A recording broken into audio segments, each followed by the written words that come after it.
صلی اللہ تعالی علی محمد صلی اللہ علیہ وسلم۔ حضرات محترم، آج میرے بیان کا عنوان ہے عظمت نماز۔ نماز کی عظمت کیا ہے؟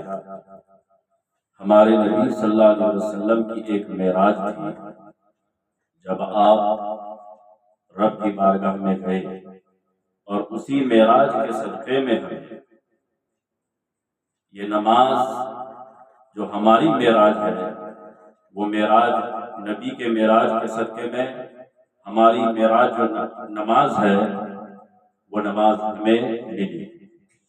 لیکن قربان جائیے عظمت نماز پر۔ جب بھی اللہ تبارک و تعالیٰ کو کوئی حکم فرض کرنا ہوا تو اللہ نے فرمایا کہ جبریل مصطفیٰ کے پاس جاؤ اور یہ حکم لے جاؤ۔ جب باری آئی زکوٰۃ کی تو رب نے فرمایا کہ جبریل مصطفیٰ کے پاس جاؤ اور زکوٰۃ کا حکم لے جاؤ۔ جب باری آئی حج کی تو جبریل نے فرمایا، اللہ نے فرمایا جبریل سے، اے جبریل مصطفیٰ کے پاس جاؤ اور زکوٰۃ کا حکم لے جاؤ۔ جب باری آئی ماہ رمضان کے روزے کی تو فرمایا کہ اے جبریل مصطفیٰ کے پاس جاؤ اور رمضان کے روزے کے فرض کا حکم لے جاؤ۔ لیکن قربان جائیے کہ جب باری آئی نماز کی تو میرے رب نے فرمایا کہ اے جبریل مصطفیٰ کے پاس جاؤ اور مصطفیٰ کو میرے پاس لے کے آؤ، میری بارگاہ میں لے کے آؤ۔ تو یہ نماز جتنے بھی احکام ہے، جتنے بھی حکم ہوئے، چاہے روزہ کا حکم ہو، چاہے زکوٰۃ کا حکم ہو، چاہے حج کا حکم ہو یا دیگر احکامات ہو، وہ زمین پر بھیجے گئے، لیکن میرے مصطفیٰ کو بلا کر رب نے اپنی بارگاہ میں یہ نماز کا تحفہ ہم امت محمدیہ کو عطا کیا۔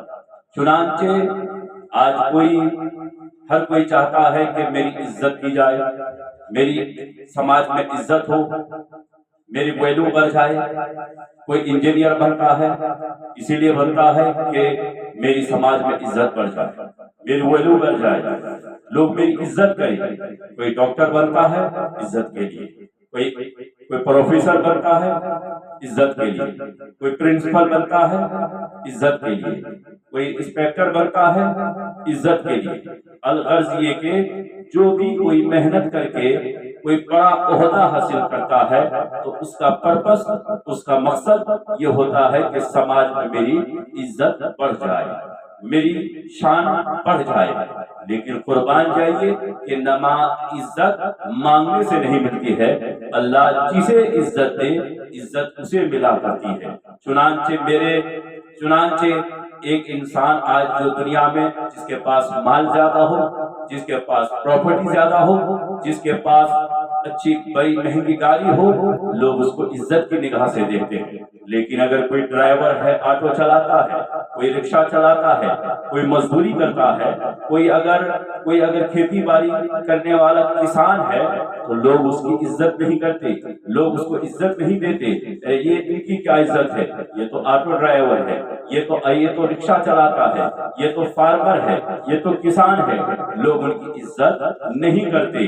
لیکن قربان جائیے کہ وَتَعِزُّ مَن تَشَاءُ وَتَذِلُّ مَن تَشَاءُ، جسے رب عزت دے لہذا وہی اسی کو عزت ملتی ہے، جسے ذلت کی زندگی دے پھر وہ زمانے میں رسوائی کا سامنا کرتا ہے۔ قربان جائیے یہ نماز میں عزت دیتی ہے۔ کس طرح سے؟ ایک آٹو چلانے والا ڈرائیور، ایک رکشہ چلانے والا، ایک فارمر، جب وہ سماج میں ان کی کوئی عزت نہیں دی جاتی ہے، لوگ ان کو دھکے دے کے گزر جاتے ہیں، لوگ ان کی جو ہے کوئی بھی ان کا ویلو سماج میں نہیں دیتے۔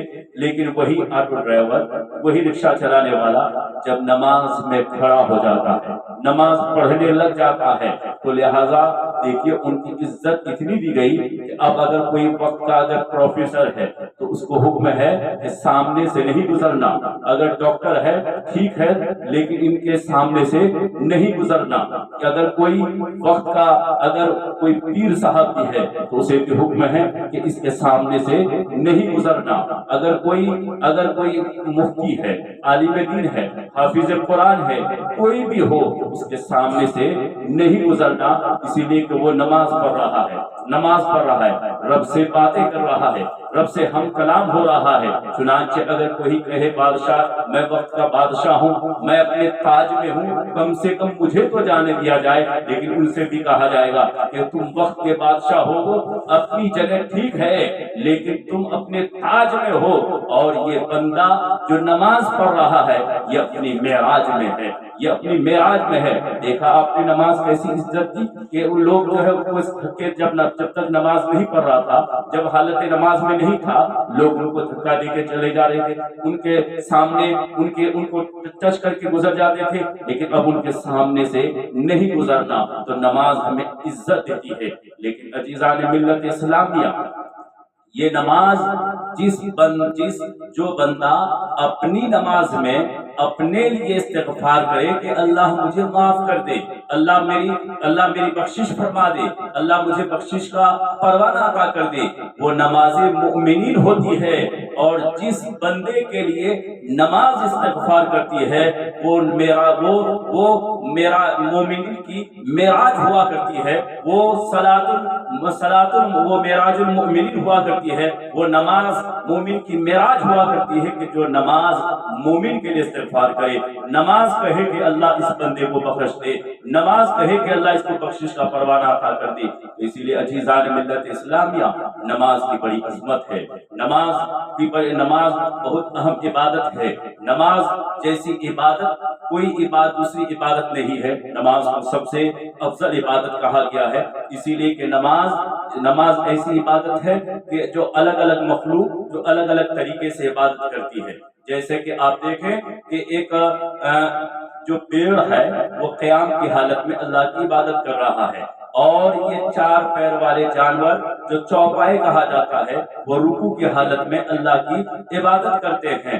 اسی طرح مینڈک، اس قسم کے جانور یہ جو ہے قعدہ کی حالت میں اللہ کی عبادت کرتے ہیں. اور حشرات الارض، زمین کے جو کیڑے مکوڑے ہیں وہ سجدے کی حالت میں عبادت کرتے ہیں. لیکن قربان جائیے نماز کی عظمت پر، ہمارے اس نماز میں جو ہے درختوں کی طرح قیام بھی ہے، چنانچہ چوپائے کی طرح ہماری نماز میں رکوع بھی ہے، اور مینڈک اور اس قبیل کے جانور کی طرح ہماری نماز میں قعدہ بھی ہے. اور حشرات الارض جو سجدے کی حالت میں عبادت کرتے ہیں، ہماری نماز میں سجدہ بھی ہے. تو کیا مطلب ہوا؟ جب کوئی بندہ، جب کوئی مسلمان، جب کوئی مومن نماز پڑھتا ہے تو اس کو درخت کے قیام کی طرح عبادت کا بھی ثواب ملتا ہے.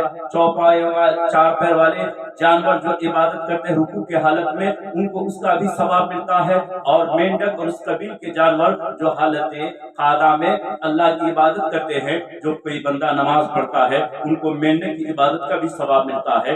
جب کوئی بندہ نماز پڑھتا ہے تو زمین کے جو کیڑے مکوڑے ہیں، حشرات الارض ہے، ان کی عبادت کا بھی ثواب ملتا ہے. الغرض یہ کہ الگ الگ مخلوق جو الگ الگ طریقے سے عبادت کرتی ہے، اللہ نے ہماری ایک نماز کے اندر سب کچھ جمع کر دیا. قیام بھی ہے، رکوع بھی ہے، سجدہ بھی ہے، اور ہماری نماز میں قعدہ بھی ہے. چنانچہ دیکھیں قربان جائیے عظمت نماز پر، جب ہمارے نبی صلی اللہ علیہ وسلم معراج میں گئے تو چنانچہ سواری کے لیے خانہ کعبہ سے آپ کو جو فلسطین لے جا گیا، بیت المقدس لایا گیا، اس کے لیے براق لائی گئی، پھر جنت کی سیڑھی لائی گئی، پھر جو ہے حضرت جبریل امین کا کندھا لایا گیا. چنانچہ پھر اس کے بعد حضرت جبریل امین کی جب پرواز جہاں سدرۃ المنتہا پہ پہنچ کے رک گئے، اس کے بعد رفرف لائی گئی. تو میرے نبی کے معراج میں براق ہے، سیڑھی ہے. چنانچہ اور اتنا ہی نہیں بلکہ جبریل کا پر ہے، اور اس کے بعد پھر رفرف ہے. ہماری نماز میں اللہ تعالیٰ نے قیام ہے، ہماری نماز میں رکوع ہے، ہماری نماز میں قادہ ہے، ہماری نماز میں سجدہ ہے۔ تو چنانچہ وہ میرے نبی کی معراج تھی کہ جتنا آپ آگے بڑھتے گئے، آگے چلتے گئے، آگے بڑھتے گئے، رب کا قرب ملتا گیا۔ لیکن ہم اپنی نماز جو ہماری معراج ہے، ہم جتنا نیچے جاتے ہیں اتنا رب سے قریب ہوتے چلے جاتے ہیں۔ یعنی سجدہ میں جب بندہ پہنچتا ہے جو بالکل سب سے نیچے ہوتا ہے تو اس وقت رب کے سب سے زیادہ قریب ہوا کرتا ہے۔